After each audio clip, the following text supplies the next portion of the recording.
Hello, everyone, and welcome to Alterna US Chapter Coffee Chat series. My name is Rachita Ranjan, and I'm Coffee Chat lead with Alterna US Chapter. Professionally, I work with Alterna Savings and Alterna Bank as the Senior Project Manager. And today I'm here with two amazing women leaders in law, Sandra from Alterna US Chapter and Sandy Stephens from Alterna Savings and Bank, with whom I had wonderful opportunity to work with on regulatory-related projects. Thank you for joining in, both of you. I'll let you both introduce yourself to our audience, starting with you, Sandy. Thank you so much, Rachita. Hello, everyone. I'm very excited to be here today and discuss leadership in my career path. Just a little background about me. I have worked in the financial services sector for over 25 years in various legal, compliance, and public policy roles.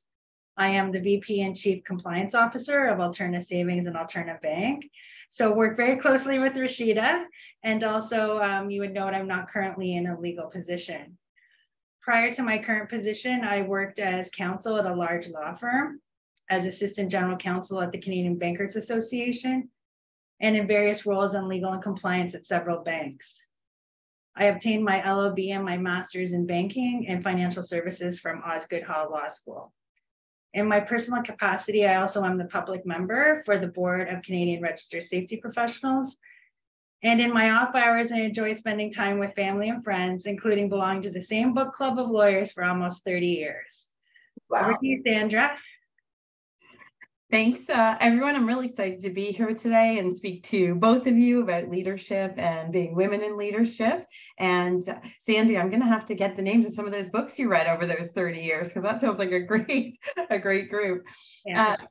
As Rachita said, my name is Sandra Shime. I am currently the Director of Dispute Resolution Services at the Ministry of Labor, where I oversee mediation of all the collective agreement bargaining in the province between unions and management in both the public and the private sector. Prior to that, I worked as an adjudicator, vice chair, and the alternate chair at the Workplace Safety Insurance Appeals Tribunal. And in my previous career in the United States, I was a prosecutor and assistant district attorney, where I prosecuted felony crimes, domestic assault crimes, and other types of criminal prosecutions. I also worked at a large New York City law firm, and before I went to and turn to working more in the public sector, I would say, and fulfill sort of my passion for being the voice for many who are voiceless within the legal community, both as a prosecutor and in the labor community. But I'm very excited to be here. In my off hours, I like to spend a lot of time with my family and my two kids. And I also really enjoy doing volunteer work. And in that capacity, I work both with Justice for Youth and Children, working with a program to help undocumented youth gain citizenship and status in Canada, as well as with women in leadership, advancing careers for women and other people who are interested in access to information about leadership and career development. So thanks for inviting me here, and I'm really excited for our conversation ahead. Thank you, Sandra. And thank you, Sandy, for a great introduction. You both are very accomplished leaders, and I'm so excited to have you both here. Before I ask my first question, I would like to take a moment to acknowledge that most of the leaders of women's movement or social causes have legal background. So clearly, women in law are good for advancement of our society, from raising attention to issues as activists to recommending solutions as policymakers. We have women in law leading our economy and society in various ways. With that, my first question to you both is, what does leadership means to you? Great, thank you. That's a great question, Rachita. I think of leadership primarily in terms of leading my team within Alterna, also influencing cross-functionally and providing thought leadership. When it comes to leading a team, I believe it is so important to empower team members. Nobody likes a micromanager. At least I haven't run across anybody that likes that. And empowering members of a team provides them with ownership and pride. This in turn increases their commitment to an organization and its vision and mission. My view is that you shine when members of your team shine, so it's instrumental to provide them with development opportunities. Instilling a culture of communication, collaboration, and fairness will foster connection and belonging. All of this is especially meaningful in today's tight labor market in order to retain talent. I believe it's also necessary as a leader to model the behaviors that you want from your team members and lead by example. This includes being empathetic and supporting team members and bringing their whole selves to the workplace, and also striving for excellence in all that you do. It's also important as a leader, especially if you are a lawyer or other support function, to be able to bring leadership to the broader organization and be able to influence key decision makers. Being known as a problem solver and solution oriented can often facilitate obtaining buy-in and a seat at the table. With respect to thought leadership, in my role, I am responsible for working with associations to advocate for effective regulation and for analyzing and reporting on emerging trends and risks. These are some of my first thoughts on leadership, and now I'll pass it on to Sandra. Thank you, Sandy. I think my sense of what is a leader has changed over the years. And I actually work a lot with young women in Canada and Toronto. And I think what I teach them about leadership has really shifted from what I might have said 20 years ago, 15 years ago. So now when I think about leadership, I think a lot about traits. So what are the traits of a leader as opposed to what are my activities as a leader? In the past, I might have said, these are my activities as a leader. Now I look at traits. So to me, in thinking about this question, I came up with sort of two quick responses to it. The first is being open-minded. And with being open-minded, that reflects that you're able to listen and hear the people around you. So not so much where am I sitting in my spot, but can I hear and listen to the people behind me, whether it comes from someone who's from the program side, administrative side, the legal side, as you said, policy side, and how can I adapt that into what I'm doing in day to day? And some of that means you have to put your ego outside of the room, because some people who come to me have to come with ideas that may be on the front lines, that may be in a different spot, situated to be able to see. So to me, being open-minded is really one of the defining leadership traits that I think about now. I also think being flexible, and Sandy mentioned this a little bit, being a problem solver, not getting stuck in bureaucracy. I see a problem. How can I approach it? How can I look at it? That problem solving and flexibility go hand in hand. And I think that also makes for great leaders, because the ability to jump over the steps or the bureaucracy. And I work in government now. Sandy works at a bank. There are a lot of stages and steps. And you have to respect those, but also where do you find movement and opportunity to be flexible and problem solving within those parameters. And that's something I also think about in leadership going forward and in answering this question today.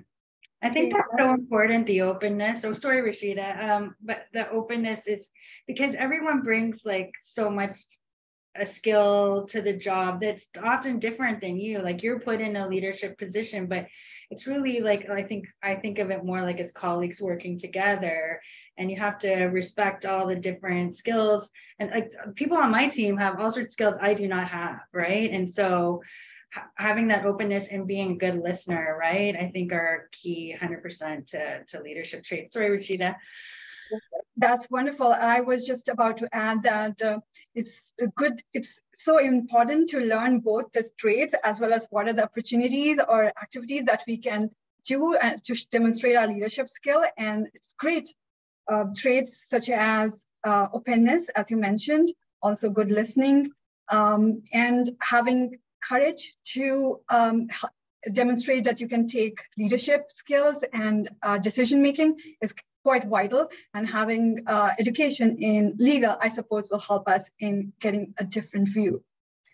With that, my next question to you on behalf of early and mid-level professional in legal career is, how did you navigate through legal career journey? That's another great question, Rachita. I think one of the most important things to think about is to be purposeful and thinking about your career journey. Often we're impacted by external factors that sort of push us along, right? And that you're reactive in a lot of ways to your career journey, what opportunities present themselves. But I think it is really important to sit down and think, where do I want to go in 3 years, 5 years, etc. So being purposeful about that, I think is really important. Another thing that for my journey, I've done a bunch of different roles, and they're not always in legal. They have been in public policy, they've been in compliance. So I think one of the things I would recommend to people is to think about being open to other career opportunities. Being a lawyer, I think we all know that gives us a lot of skills that are very transferable. And you see that in a lot of people, they go into the business or they take other types of roles. I think you see a lot of lawyers like in politics, right? So it opens up a lot of doors for people. So just being open to other career paths, I think, is something I might recommend. I think the one thing is, you work so hard to become a lawyer. It takes so many years. It's a lot of hard work. It really becomes ingrained in you.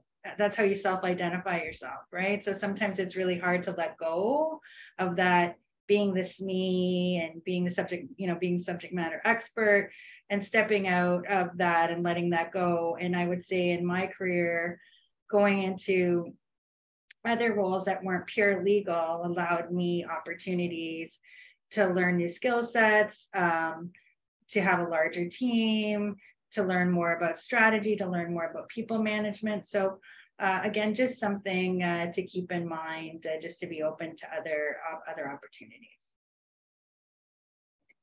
I really like that ideas that Sandy mentioned about being open to other opportunities. And one of the ways that I would access that, and this is something, I was kind of smiling to myself when Sandy was talking about being purposeful, because I feel like a lot of my career was not purposeful. I think I wasn't, that's not something they teach you in school, how to be purposeful about your career. You go in, you learn statistics, or you learn business analysis, or you learn, legal analysis.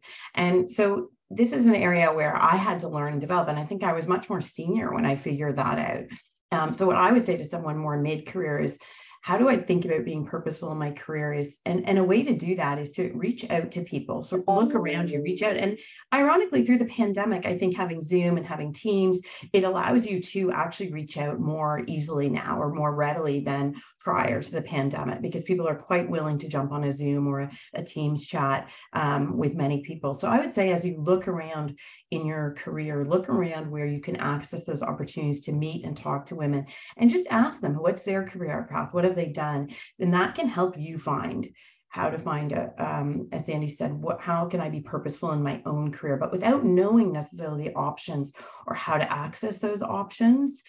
Through talking to people, I think it's harder to be purposeful. And that was where I was at in my 20s. I just thought, if I sit down and work hard and try to be the best lawyer I can be and do really well on my briefs, that would give me a good career. And I realize now, I don't think that was one piece of the puzzle. And that's always going to be at the core, that you do your research, know what you're talking about, put in those hours, put in the hard work. But on top of that, I didn't have that piece where I would reach out, ask people, and try to access information that would help me navigate to a more purposeful career. So that's what I would say to mid-career people. Just continue to reach out. What you've done today, come talk to both of us, whether it be in a coffee chat, on an interview, podcast, or through some other means, to understand what are career options and paths, as Sandy said, that aren't necessarily visible when you're in mid-career, and you don't know those opportunities until you start to talk to people.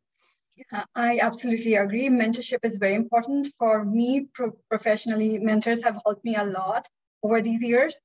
And I hope that our viewers are inspired to find their mentors and maybe reach out to you both as their mentor. That's the purpose of this coffee chat, to inspire them. So thank you all, Sandy, for joining us today and giving your thoughts, as well as Sandra. It was a pleasure to have you in this chat as well. On that note, I would like to thank our audience as well for tuning in, and hope you join us next time. Till then, take care. Thank you. Thank you. Yes, thank you so much for including me. I really appreciate it. Have a great day. Have a good day.